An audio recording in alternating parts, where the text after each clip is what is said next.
72 ఘన చరిత్ర గల ఆంధ్ర సారస్వత పరిషత్ ఆధ్వర్యంలో మాస్టర్ గజల్ శ్రీనివాస్ గారి పర్యవేక్షణలో 2026 జనవరి 3, 4, 5 తేదీల్లో గుంటూరు శ్రీ సత్యసాయి స్పిరిచువల్ సెంటర్ వేదికగా కుంభమేళను తలపించే విధంగా 3వ ప్రపంచ తెలుగు మహాసభలు ఘనంగా నిర్వహించబడుతున్నాయి.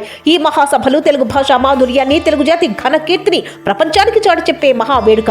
ఈ చారిత్రక సభలను మరింత ఘనంగా విజయవంతం చేయడానికి మీ అందరూ పాల్గొనడం అత్యవసరం. రండి, కలిసి తెలుగు భాషను, తెలుగు సంస్కృతిని స్మరించుకుందాం. ఈ మహాసభలకు మీడియా పార్ట్నర్ గా క్యూటీవీ మీడియా వ్యవహరిస్తోంది. 3 రోజుల పాటు సభలను ప్రత్యక్ష ప్రసారంగా ప్రముఖులతో ప్రత్యేక ఇంటర్వ్యూలతో మీ ముందుకు తీసుకొస్తోంది.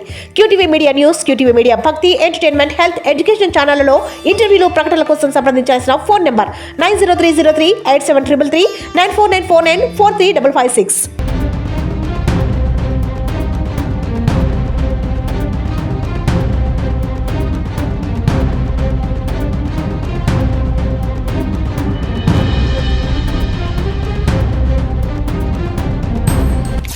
మెడికల్ కాలేజీలకు వ్యతిరేకంగా కోటి సంతకాలు చేపట్టిన తర్వాత వైఎస్ఆర్ కాంగ్రెస్ పార్టీలో ఒక జోష్ మొదలైంది.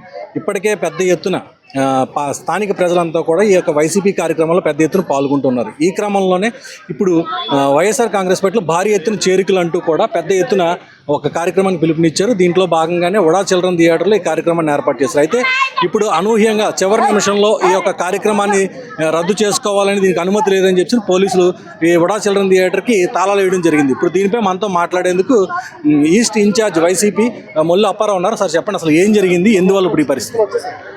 గత 10 రోజుల ముందు 13వ తారీఖున వైఎస్ఆర్ కాంగ్రెస్ పార్టీలో ఒక 1600 మందితో జాయిన్ అవుతామని చెప్పేసి ఆనందం చెప్పేసి పార్టీలో జాయిన్ అవ్వడానికి వాళ్ళ అనుచర వర్గంతో ఈ హాల్ బుక్ చేసినప్పుడు 13వ తారీఖున బుక్ చేశారు.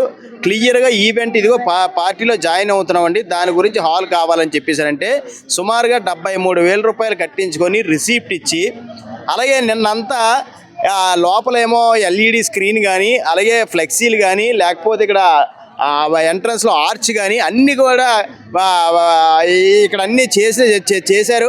అయితే ఉన్న పలంగా తెల్లవారులేసి ఏదైతే నిన్న జగన్మోహన్ రెడ్డి గారు పుట్టినరోజు కానీ, అలాగే మొన్న జరిగినటువంటి కోటి సంతకాల సేకరణలో ప్రజలందరూ స్వచ్ఛందంగా, మరి విద్యార్థులు అందరూ కూడా స్వచ్ఛందంగా వచ్చి ఆ కోటి సంతకాల సేకరణ కార్యక్రమంలో పాల్గొనడం కానీ చూసి, మరి ఈరోజు కూటమి పార్టీకి కన్ను కట్టి మరి ఈరోజు ఇంతమంది ఒకేసారి జాయినింగ్గా వాళ్ళ పార్టీలకు డ్యామేజ్ జరుగుతుందని చెప్పేసి ఇది ఎంతవరకు న్యాయం ఒక్కసారి ఆలోచించండి. గతంలో ఉడా చిల్డ్రన్ థియేటర్లో పొలిటికల్ పార్టీకి సంబంధించినటువంటి ఈవెంట్లు, చాలా ఈవెంట్లు ఇక్కడ జరగడం జరిగింది.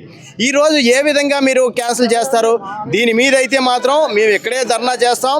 అలాగే మరి రేపు భవిష్యత్తులో ఏదైతే ఈ యాజమాన్యం ఉడా యాజమాన్యం ఉందో వాళ్ళందరి మీద కూడా మేము కేసులు వేస్తాం.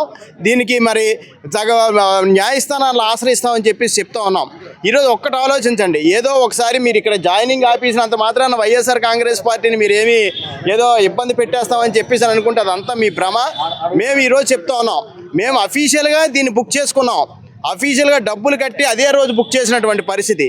ఈరోజు అందరూ ఆలోచించాలా, అంటే ఇది ప్రజాస్వామ్యంలో ఉన్నామా, ఎక్కడున్నామా అని చెప్పేసి ఒకసారి కాదు, మరి అందరూ ఆలోచించాల్సిన పరిస్థితి. ఈరోజు చివరి నిమిషంలో ఈ విధంగా అనుమతులు రద్దు చేయడం ఏమైనా కుట్రలో భాగం అనుకోవచ్చు? పూర్తిగా కుట్రే కదా. ఇప్పుడు ఇంతమంది అసలు జాయినింగ్ ఏంటి, అసలు వాళ్ళకేం బుర్ర? నిన్నటి వరకు మరి ఎందుకు చెప్పలేదు? కనీసం ఇదిగోండి ఈ ఈవెంట్కి మేము ఇవ్వలేకపోతున్నాం అని చెప్పేసి నిన్నే చెప్పి ఉండాలి. పోనీ రాత్రి అంతా లోపల ఏమో ఎల్ఈడి స్క్రీన్ పెట్టారు, ఫ్లెక్సీలు పెట్టారు, ఇక్కడ ఎంట్రన్స్లో ఏమో ఆర్చ్ కట్టారు. ఇది ఎంతవరకు న్యాయం? ఆఖరి నిమిషంలో ఈ రోజే వచ్చి మా పార్టీ పెద్దలందరూ కూడా ఆల్రెడీ రెడీ అయిపోయారు ప్రాంగణాన్ని రావడానికి. ఇది ఎంతవరకు న్యాయం, ధర్మం అనే ఒకసారి ఆలోచించాల్సిన పరిస్థితి అని చెప్పేసి తెలియజేస్తా ఉన్నారు. చివరి నిమిషంలో ఈ విధంగా రద్దు చేయడం నిజంగా కుట్రలో భాగం అని చెప్పేసి వైసీపీ శ్రేణులంతా కూడా భావించడం జరుగుతుంది. ఇందులో భాగంగానే ఈరోజు ఈ కార్యక్రమానికి కూడా అనుమతి ఇవ్వకపోవడం అంటూ జరిగిందని చెప్పి అంటున్నారు. ఎందుకంటే ప్రజల నుంచి వైసీపీకి ఒక్కసారిగా వస్తున్నటువంటి స్పందన చూసి కూటమి ప్రభుత్వం నేతలంతా కూడా ఈ విధమైనటువంటి అడ్డుకునే ప్రయత్నాలు చేస్తున్నారని చెప్పేసి వాళ్ళంతా కూడా అభిప్రాయం వ్యక్తం చేయడం జరుగుతుంది.